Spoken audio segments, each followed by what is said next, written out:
শিকদার বাড়িটি মূলত দোতলা ভবনের তৈরি। বিশাল পোস্তে ডুপ্লেক্স এটি ক্রিম আর সাদা রঙে মিশেলে প্রতিটি দেয়াল তকতকে ঝকঝকে। শুরুতে এমন ছিল না অবশ্য।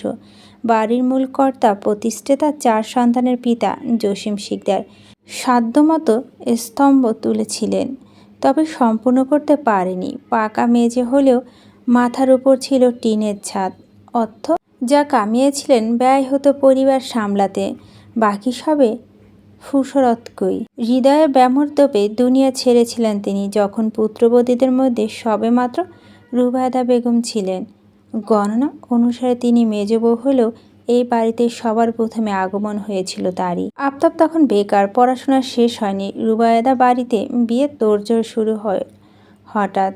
ওই আমলে মুখ ফুটে অন্য কাউকে পছন্দের কথা জানানো চারটিখানি ব্যাপার ছিল না, তাও আবার মেয়ে মানুষের, যাদের থাকার রীতি ছিল পর্দার আড়ালে। লজ্জা শরমের বালাই বলে সাহস করে রুবায়দা তবু পিতাকে জানিয়েছিলেন আফতাবের মতো চাকরিহীন ছেলেকে তিনি নাকচ করলেও এক কথায় এদিকে তার অবস্থা হলো দুর্বিষহ। খাওয়া দাওয়া ভুলে বসলেন, হতে থাকলেন আগোছালো। মস্তিষ্ক চাপে পরিমাণ তরতর করে বাড়ছিল। রুবায়দার সাথে অন্য কারো বিয়ে, এই ভাবনা অসম্ভব। দুজনে দুজনের জন্য মরিয়া যখন সম্মুখে খোলা রইল একটা পথ, উপায় না পেয়ে আফতাবের হাত ধরে ঘর ছাড়লেন বাবার। একেবারে বিয়ে সেজে হাজির হলেন শ্বশুরবাড়ি। আফতাবের মতো ভদ্র শান্ত মার্জিত গোছের ছেলের কাণ্ড তখন বাড়ির শুধু লোক হতচেতন হতবাক। জমি শিকদার কথাই বলতে পারেনি অনেকক্ষণ। আজমল তখন বিশ্ববিদ্যালয়ে পা রেখেছিলেন মাত্র।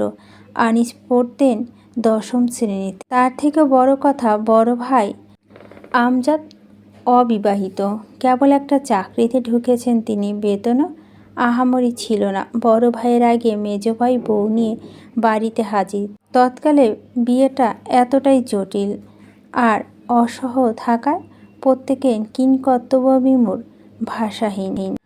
জমি শিকদার একজন সৎ সহকারী কর্মকর্তা ছিলেন। বড় পরিবার, পুরো সংসারের জোয়াল টানা, সব মিলিয়ে একটু একটু হিমশিমে যেতেন। আমজাদ চাকরি নেওয়ার পর বাবার কাঁধে কাঁধ মেলানো একটু কম ছিল মাত্রটা।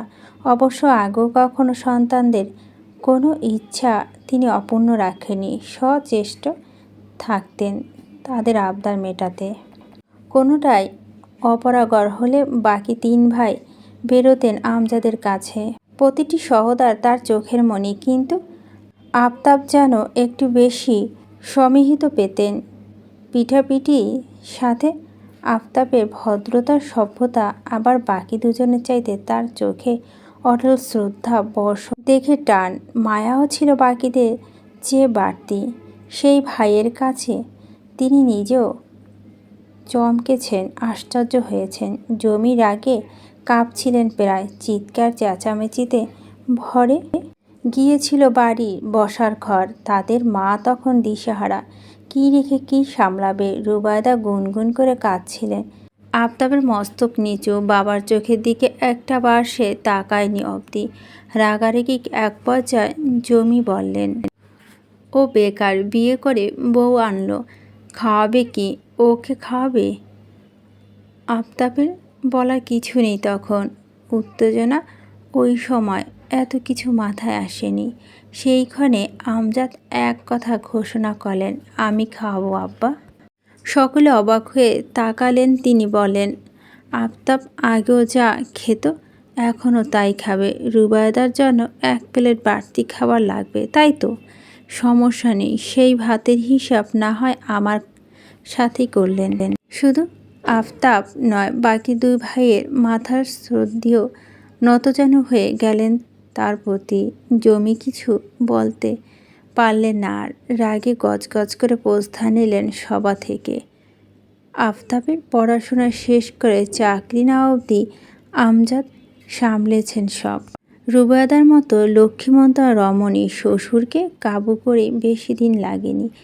শ্রদ্ধা, যত্ন, ভালোবাসা দিয়ে গলিয়ে দিলেন জমিরে শক্ত ভিত। একটা সময় এই মেয়েকে চোখে হারান তিনি। পরিবারের স্বাভাবিকত্ব আর সুখ দুয়ারে দাঁড়িয়ে তখন তার মধ্যে ওনার মৃত্যু আবার হাজির কলস। শোকের ঘনঘটা আমজাদের ঘাড়ে বত্তাল। পরিবারের সকলে দায়ভার। আফতাব পরীক্ষার শেষের আগেই চাকরির জন্য বিভিন্ন স্থানে আবেদন শুরু করলেন। অন্তত ভাইয়ের থেকে কিছুটা বোঝা নিজের কাঁধে নেবে বলে। লাভ তো হয়নি। তাদের মা পরামর্শ দিলেন বাসা দুটো রুম ভাড়াটে তোলার, কিছু হলেও টাকা আসবে। দু ভাই নারাজ তাতে। নিজেদের বাড়িতে অন্য লোক তুলবেন কেন? শেষে দুজন মিলেমিশে পরিকল্পনা করলেন ব্যবসা করার। বাবা রেখে যাওয়া সঞ্চয় যোগ করলেন, আর রুবায়দা পেটে বেড়ে উঠল ধূসর। তারও তো বাড়তি যত্নের প্রয়োজন। আমজাদের সঙ্গে মিনা বেগম বিয়ে হয়েছে নতুন, কিন্তু এইটুকু সঞ্চয় তাদের পরিকল্পনা মাফিক ব্যবসার জন্য যথেষ্ট হয়নি। তাদের মা সাহারা হলেন। সেই সময় নিজের সব গহনা বের করে তুলে দিলেন ছেলেদের হাতে। দেখা দেখি রুবায়দা আর মিনা অনুসরণ করলেন একই পথ। নাকফুলা চুড়ি দুটো বাদে সমস্ত কিছু দিয়ে দিলেন। এই অর্থ মিলিয়ে নতুন ব্যবসা শুরু হলো। দু ভাই রাত দিন গাধার মতো খাটলেন ব্যবসা দাঁড় করা। ত্যাগ করলেন আরামের ঘুম। নিদ্রিত রজনী বশ করলেন তাদের সহধর্মীদেরও। আস্তে ধীরে ব্যবসা গড়ে ওঠে। শক্তপোক্ত ভিত মজবুত হতে শুরু করে। গোডাউন একটা জায়গায় 10টা তৈরি হলো। বাসে ট্রামে যাতায়াতের পথে ব্যবহার হলো নিজস্ব গাড়ি। আফতাব কোথাও গড়মিল করলেন। আমজাদ বুদ্ধি দিয়ে সব মিটিয়ে ফেলেন। বড় বড় ক্লায়েন্ট সামলাতে হয় তাকে। আফতাব লম্বা চড়া ছিলেন, তবে বুদ্ধিও পাকাপোক্ত নয়। সেই দিন থেকে আমজাদ করেছেন সব। ভাইকে বিশ্রামে পাঠিয়ে নিজের ঘাম ফেলেছেন। ভাইয়ের জন্য বউ হিসেবে বেছে বেছে রত্ন খুঁজে এনেছেন। প্রত্যেকেই শিখিয়েছেন কিভাবে নিজের ভালোবাসতে হয়। এই বিরাট পরিবার তিনি এক দরদি বাজ পাখি, আর ভাইদের নিকট ফেরেশতার তুল্য। এই পরিজন সে আলগে রাখলেও ভাইদের ছেলে মেয়ে মধ্যকার বৈবাহিক সম্পর্ক কথা কখনোই দিন মাথায় আনেনি। আজমলের আবদার সব থেকে বেশি ভরকে দিয়েছেন তাকে। সাথে বসার ঘরে পিনপতন নীরবতা নেমেছে। ওই এক ঘোষণায় নিস্তব্ধ হয়ে পড়েছেন সকলে। হতবাক চেহারায় একে অন্যের মুখ চাওয়াচাই করল কিছুক্ষণ।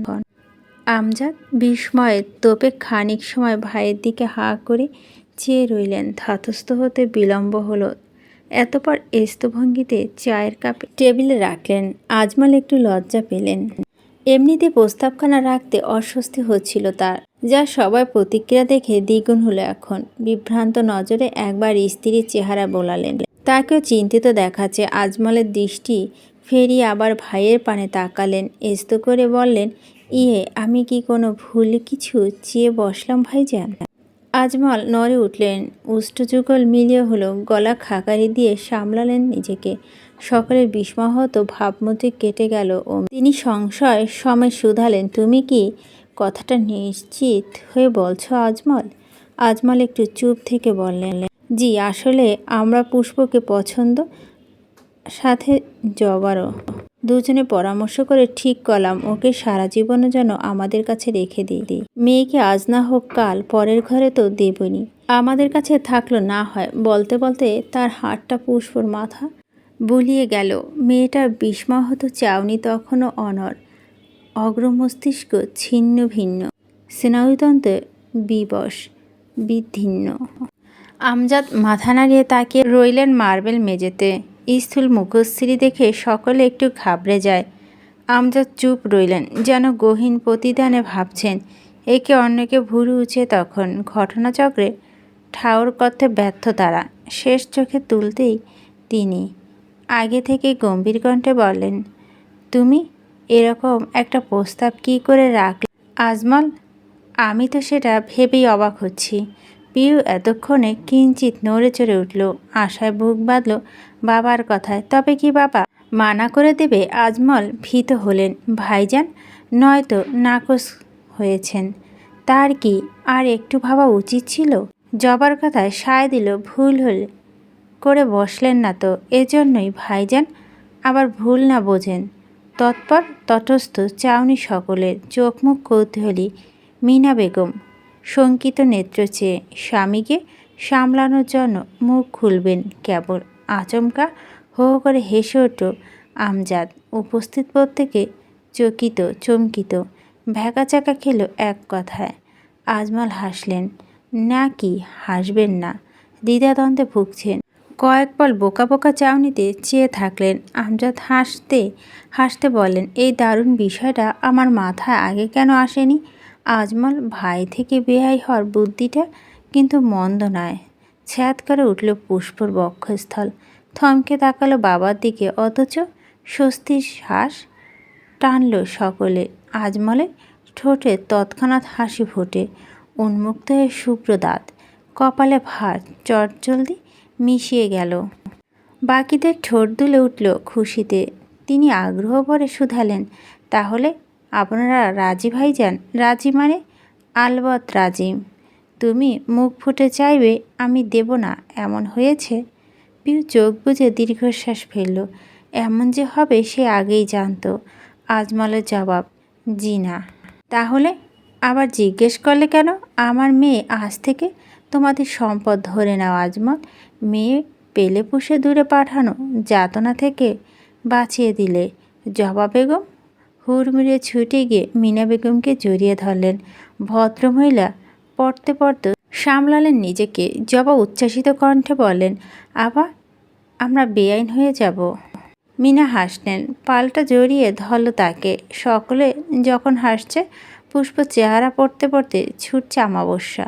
হতবুদ্ধি সে, নির্বাক, কি বলবে কি করবে জানে না। কম্পিত নেত্রে সামনে বসা সাদিপের দিকে তাকায় সে। সুস্থি ভঙ্গিতে কাপে চুমুক দিচ্ছে। মুখশ্রীতে উত্তেজনা কিচ্ছু নেই। মানুষটি তুলনামূলক নির্বিকার, নিষ্প্রভ, যেন কিছুই শোনেনি, কিছুই ঘটেনি। রুবাতা ছুটে এলো ফ্রিজ থেকে মিষ্টি আনতে। সুমনা বলেন, তাহলে সবাই মিলে বিয়ে একটা দিন পাকা করি।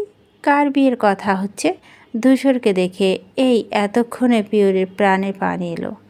তীব্র আশা ফুটে উঠল চেহারায়। আনিস বললেন, এসেছিস, আয় বস এখানে। ধূসর গিয়ে বসল। আজমল বললেন, এটাতে বলতে চাইছিলাম তখন আমাদের ইচ্ছে পুষ্প আর সাদিপে দুই জোড়া হাত এক করার। পিউ আগ্রহ ভরে ফের নড়ে চড়ে বসল। উদ্গ্রীব উতলা সে। ধূসর ভাই সাহসী মানব, কাউকে পরোয়া করবে না। নিশ্চয়ই এক্ষুনি বলে দেবে আপুর মনের কথা। সবাইকে গুরুভাব কণ্ঠে ঘোষণা দেবে, এই বিয়ে হবে না, কারণ পুষ্প ইকবালকে পছন্দ করে। হ্যাঁ, এক্ষুনি বলবে। অথচ তাকে বিমূর্তি করে দিয়ে ধূসর বলল, ভালো সিদ্ধান্ত। প্রিয় আশ্চর্য বনে যায় উষ্ট ফাঁকা হয়ে নিজেদের শক্তিতে। সে পর মুহূর্তে আবার বলল, যাদের বিয়ে দেবে তাদের মতামত নিয়েছেন চাচ্ছ? আজমলের টনক নড়ে যেন, কিঞ্চিত কুণ্ঠিত হলেন। বাকিদের অবস্থা তাই হয়, যাদের বিয়ে দেবে তাদের মতামত নেবে না। তিনি শশব্যস্ত হয়ে বলেন, হ্যাঁ, সাদিপের বাবা। সাদিপ এতক্ষণে তাকায়। চশমা সাদা গ্লাস ভেদ করে তার নিষ্প্রম দৃষ্টি অবধি পৌঁছাতে পারে না কেউ। তিনি রয়েস হয়ে শুধালো, বিয়েতে তোমার আপত্তি নেই? পিউ নিচের দিকে চেয়ে দুদিকে মাথা নাড়ালো। সাদিপ ভাইয়ের উত্তর ওর জানা। উনি তো আপুকে পছন্দ করেন। তার উপর ইকবাল ভাইয়ের বিষয়ে কিছু জানে না, না বলার প্রশ্নই আসে না এখানে। হ্যাঁ ই বলবেন, সে 100% কনফার্ম। পুষ্প ব্যাকুল নেত্রযুগল সাদিপের দিকে নিবদ্ধ। তার কণ্ঠনালী কাঁপছে। ভিতর ছটফটে ভঙ্গিতে অনুরোধ করছে, না বলো ভাইয়া, প্লিজ না বলো। প্রত্যেকে জিজ্ঞাসুর চাউনি যখন সাদিপের ওপর, সে তখন গাঢ় দৃষ্টিতে মেঝের দিকে চেয়ে রয়। চোখে না তুলে ঠোঁট নেড়ে জানায়, না। তোমাদের ইচ্ছে আমার ইচ্ছে। পুষ্প বুক ভেঙে এলো, হৃদয় ভগ্ন হলো হতাশা। পিউ আমার সন্তাপনা চবর্গীয় শব্দ করে জানতো এমনটাই হবে। সাদিপ ভাই is a best boy in the family, কিনা? সে গুটি কতক ভরসা জড়সড় করে ধূসরের পানে পুনরায় তাকালো। সবার মধ্যে পারল না চিল্লিয়ে নিবেদন করতে, কিন্তু তার ভিতরটা অধৈর্য ভীষণ। সে চেঁচায়, কিছু করুন ধূসর ভাই, কিছু করুন। ছেলে উত্তরে জবা বেগমের বক্ষ থেকে পাথর নেমে গেল। গলা ভরল হাসির। উদ্বিগ্ন চোখ মুখে দেখা গেল সূর্যের কিরণ। যাক, তাহলে তিনি ভুল ভাবেনি। সাদীপের তবে পুষ্পকে পছন্দ। সবার উজ্জ্বল চেহারা ধূসর একবার দেখল, বেশ মনোযোগ সেই পরিদর্শনে। নিশ্চিন্তে মানুষগুলো উদ্দেশ্য চট করে বলল, সবে তো একজনের মতামত নেওয়া হলো। পুষ্পর মতামত? পিউরে নেতিয়ে যা মুখশ্রী মুহূর্তের মধ্যে সতেজ হলো। উত্তর আসা কুটি কুটি চারা বক্ষে রোপণ করল সবেগে। অতি দূরত্ব বনের দিকে তাকায়, ফের বিড়বিড় করে বলল, আপু বল, তুই রাজি না? পুষ্প পুরো শরীর কাঁপছে, জীব বিবশ, কথা ফুটছে না। ধূসর তখনই পুরুষরের ডাকে, পুষ্প। সে এস্ত ক্লান্ত চোখ তুলে অবরুদ্ধ কণ্ঠে জবাব দেয়, জি। ধূসর পূর্ণ দৃষ্টিতে তাকে জিজ্ঞেস করল, বিয়েতে তুই রাজি? মেয়েটা ভীতু, অচঞ্চল। বাবা চাচাদের সামনে মাপঝোপ করে কথা বলেছে সব সময়, চোখ তুলে অবধি দেখেনি, প্রত্যুত্তর করেনি। সেখানে আজ না বলবে পারবে বলতে? একঘর মানুষের মধ্যে যদি বা না বলে বসে, তারপর কি হবে? কতগুলো প্রশ্নর বাণ ছোড়া হবে আন্দাজ করল। ঘামছে, হচ্ছে আতঙ্কিত আটসাট। গলবিলটা তখন মরুভূমি প্রায়, যে তৃষ্ণায় শহীদ হবে। একটু পানি পেলে ভালো হতো। ধূসর ধৈর্যহীন হয়ে বলল, কি হলো, তুই রাজি? পুষ্প শুকনো ঢোক গেলে অতি কষ্টে বেগ সমেত সাহস জমায় বক্ষে না বলার জন্য। হ্যাঁ করতে যায়, অথচ কথা ফোটা আগেই আমজাদের রাশভারী কণ্ঠে শোনা গেল, অবশ্যই রাজি। আমার মেয়েকে আমি চিনি, সে আমাদের মতে বাইরে কখনই যাবে না। মুখের ওপর আপত্তি করার শিক্ষা তার পায়নি। আমাদের পছন্দ যে তাদের জন্য খারাপ হবে না তারা অবগত, এইটুকু বিশ্বাস আমাদের আছে। তাই তো পুষ্পর মা বাবার আত্মবিশ্বাস, অহংকার আর গর্ব দেখে পুষ্প কথা মুখে আটকে গেল। ঠোঁট গবক্ষ থেকে জিহ্বাটা বের হওয়ার জোর পেল না আর। ঘোলা চোখে চেয়ে রইল কিয়ৎক্ষণ। জবা উৎকণ্ঠিত বলে, কি রে, তাই কি? বল কিছু। পুষ্প অসাদগ্রস্ত ভারী চোখে নামিয়ে নিল। ভারাক্রান্ত মন চেপে রাখে মন্ত বেগে উপর নিচে মাথা দোলায়। নীরবে বোঝালো, হ্যাঁ। পিউ হতবিলম্ব হয়ে দেখে গেল তা। ধূসর হেসে বলল, গুড। বিস্ময় পিউরে মাথা চক করে নেয় ঘুরে। একবার পুষ্পকে দেখে, একবার ধূসরকে। এরা দুজনে এরকম করছে কেন? ধূসর ভাই সব জেনে শুনে বা? আমজাদ সূক্ষ্ম হাসলেন। ধূসরের মুখে গুড শুনতেই হাসিটা উবে গেল। ভীষণ অবাক হলেন। মেয়েকে বলা কথাখানা তিনি যে ইনিয়ে বিনিয়ে ওকে খোঁচা মারতে বলেছেন, ছেলেটা কি বোঝেনি? এত নির্বাক তো সে নয়। বুঝলো, হাসলো কেন তাহলে? তিনি নিজেই ভ্রান্তিতে তলিয়ে গেলেন। কুল পেলেন না ধূসরের রহস্য। মিনা বেগম ঘুরে এসে স্বামীর পাশে বসলো, হাত নাড়িয়ে স্ফুট কণ্ঠে বলেন, তবে না ভালো দিনক্ষণ দেখে আন্টি বদলে দিনটা পাকা করব। কি বলিস ধূসর? ধূসর বলল, করো। রুবায়দা পিরিসে মিষ্টি নিয়ে হাজির। আমুদের গলা বললেন, তার আগে সবাই মিষ্টি মুখ করে দেখি। নে জবা, তুই আগে খা। বলতে বলতে একটা আস্ত রসগোল্লা ঠুসে দিলেন তার মুখে। সবাই হেসে ফেললেন। হইচই পরিবেশ থেকে আকস্মাৎ পুষ্প উঠে দাঁড়ালো। কেউ কিছু না বলেই ঘরের দিকে রওনা হলো। জবা বেগম হেসে বললেন, লজ্জা পেয়েছে। সাদীপের কাপে চা শেষ হচ্ছে না আজ। হাতল ধরে আঙুলগুলো হালকা পাতলা কম্পমান, তবুও বাইরে থেকে তার সাদাটে চিবুক পাথরের ন্যায় শক্ত, উদ্বেগহীন। পিউ বোনের যাওয়ার দিকে বেদনাদায় সহায়কহীন চোখে চেয়ে থাকে। ধূসরের দিকে ফিরতেই দেখল সে শান্ত নজরে তার দিকে তাকিয়ে। ঠোঁটের ভাঁজে মিটিমিটি পুরুষালিত হাসিটা পিউরে মেজাজ খারাপ করলো। নাক মুখে কোচকালো সে। এতদিন পিছনে মনে মনে ধূসরকে হাজার হাজার ভেঙচি কেটেছে, কিন্তু আজ মাথাটা গরমে ধাউ ধাউ করে চলছে। প্রবল সাহসে বুকটা ফুলে উঠে তার। ধূসরের মুখের ওপর ভেঙচি কেটে চেহারা ঘুরিয়ে নেয়। হন হন করে নিজেও প্রস্থান নেয় বনের পিছু পিছু।